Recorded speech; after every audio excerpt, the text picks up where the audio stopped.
बिस्मिल्लाहिर्रहमानिर्रहीम। अस्सलाम वालेकुम दोस्तों, आज हम कॉमन इडियम्स पढ़ेंगे। ये जो इडियम्स, फ्रेज और प्रोवर्ब्स होते हैं, ये हमारी ज़िंदगी में बहुत ही काम के होते हैं और न सिर्फ हमारी लर्निंग में बल्कि बहुत से एग्ज़ाम में भी इनके बारे में पूछा जाता है। ये अक्सर कर बहुत ही मुश्किल होते हैं क्योंकि हमें ये याद नहीं होते, क्योंकि इनकी जो माना होती है वो उनके वर्ड्स पर डिपेंड नहीं करती। पर आज हम इनको पिक्चर्स और मीनिंग के साथ, एग्जाम्पल के साथ पढ़ेंगे कि वो हमें पिक्चर्स जो है वो हमें याद रहे, तो हमें इडियम्स भी याद रहेंगे और हम इन इडियम्स को बेहतर तरीके से इस्तेमाल कर सकते हैं और किन सेंटेंस में इस्तेमाल कर सकते हैं। ये सब यहाँ पर मालूम हो जाएगा और हम इडियम्स को बहुत ही लंबे अरसे तक याद कर सकेंगे। तो दोस्तों, सबसे पहले इस तस्वीर पर ध्यान दीजिए कि तस्वीर में से आपका कौन सा इडियम्स बन सकता है। तो इस तस्वीर के हिसाब से जो हमारा जो फर्स्ट जो इडियम है वो है a blessing in a disguise.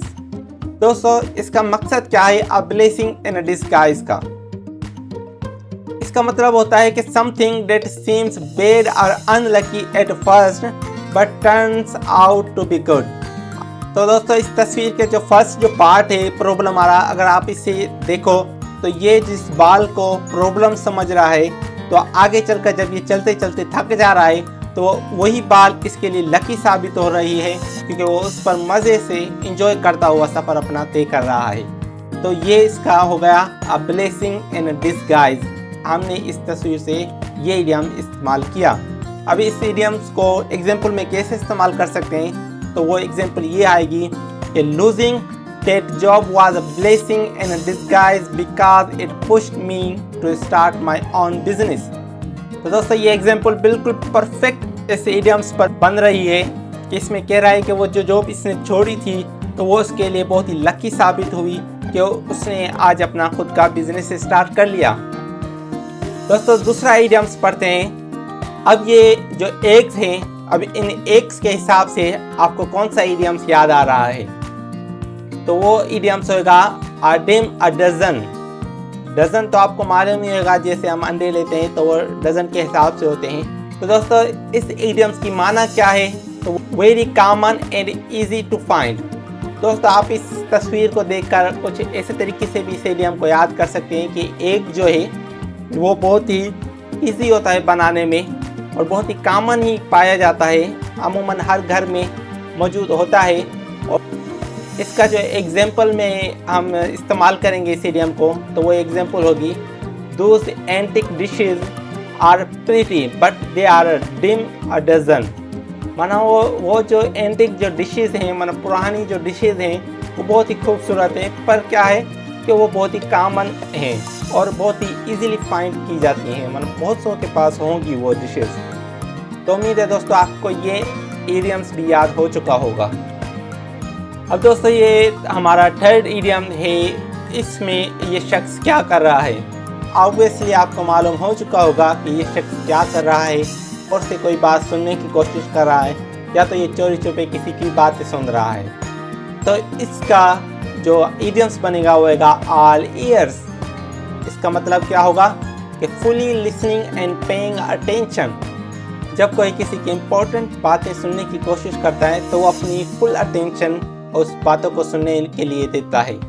तो ये इडियम्स को आप जब सेंटेंस में इस्तेमाल करोगे तो ऐसे कुछ होगा, go ahead I am all years, कि मैं आपकी जो वो अटेंशन से सुन रहा हूँ।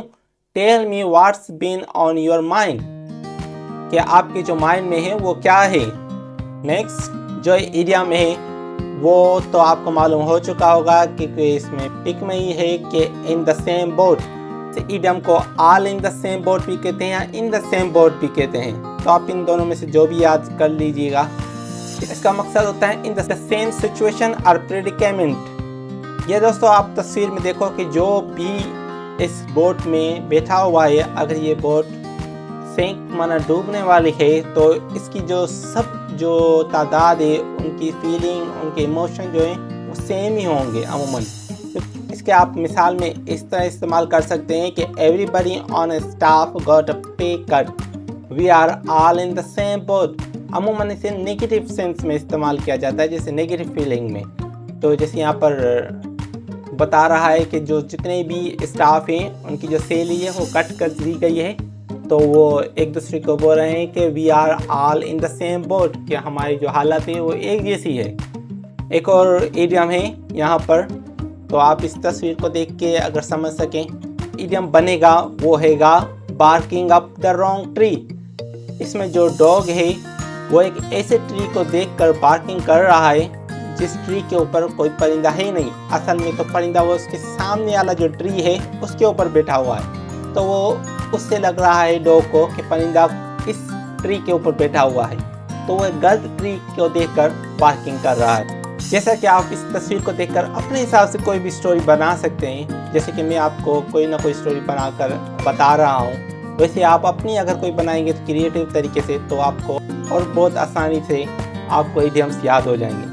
अब इस इडियम्स का जो माना है वो है अक्यूजिंग और ब्लेमिंग द रॉन्ग पर्सन, किसी गलत पर्सन पर ब्लेमिंग करना, अक्यूजिंग करना, तो ये इसकी माना होगी। आप इसे सेंटेंस में इसे भी इस्तेमाल कर सकते हैं। If you think I took your book, you are barking up the wrong tree, I haven't seen it. क्या अगर आप सोच रहे हो कि आपकी बुक हमने उठाई है, तो आप गलत शख्स पर ब्लेमिंग कर रहे हो, हमने तो उस बुक को देखा ही नहीं। तो अब एक और पिक है यहाँ पर आप देख रहे होंगे कि जो सेंटर पॉइंट है जिस पर हैमर को हिट करना है, पर एक शख्स जो बॉय है वो तो सेंटर पर ही कर रहा है, पर जो गर्ल है वो कहीं और पर हिट कर रही है। तो इस पर जो इडियम बनेगा वो है बीट अराउंड द बुश। तो इस इडियम्स की जो माना होगी अवॉइडिंग द मेन टॉपिक और बीइंग इनडायरेक्ट। जो सेंटर जो पॉइंट होता है आपका, उस चीज़ को अवॉइड करना। इसे हम एग्जांपल में देखेंगे। If you want to ask me, just ask, don't beat around the bush. अगर आपको कोई सी चीज़ पूछनी है तो जस्ट पूछें, इधर उधर की बातें ना करें। ये बहुत ही बेहतरीन एग्जांपल है जो आपको इस इडियम्स को याद रखने में मदद करेगा।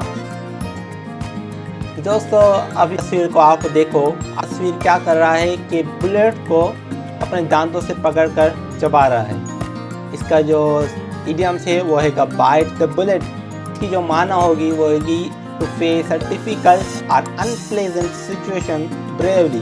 जाहिर बात है कि जिस तरीके से ये शख्स इस बुलेट को, जो कि एक लोहे की बनी हुई है, इस पक को पकड़ कर चबा रहा है, तो ये बहुत डिफ़िकल्ट काम है और अनप्रेजेंट सिचुएशन होगी इसकी, क्योंकि ये चबा तो नहीं सकेगा पर फिर भी अपनी कुव्वत का इस्तेमाल कर रहा है इसे चबाने में। इसे हम एग्जाम्पल के साथ भी याद कर सकते हैं। I have a bite the bullet and tell him the truth even though it might hurt him. मतलब है कि हमने जो है वो डिफ़िकल्ट और अनप्लेजेंट सिचुएशन को ताकत से, ब्रेवरी से फेस कर उसे सच बता दिया, चाहे वो सच तकलीफ भी क्यों ना दे।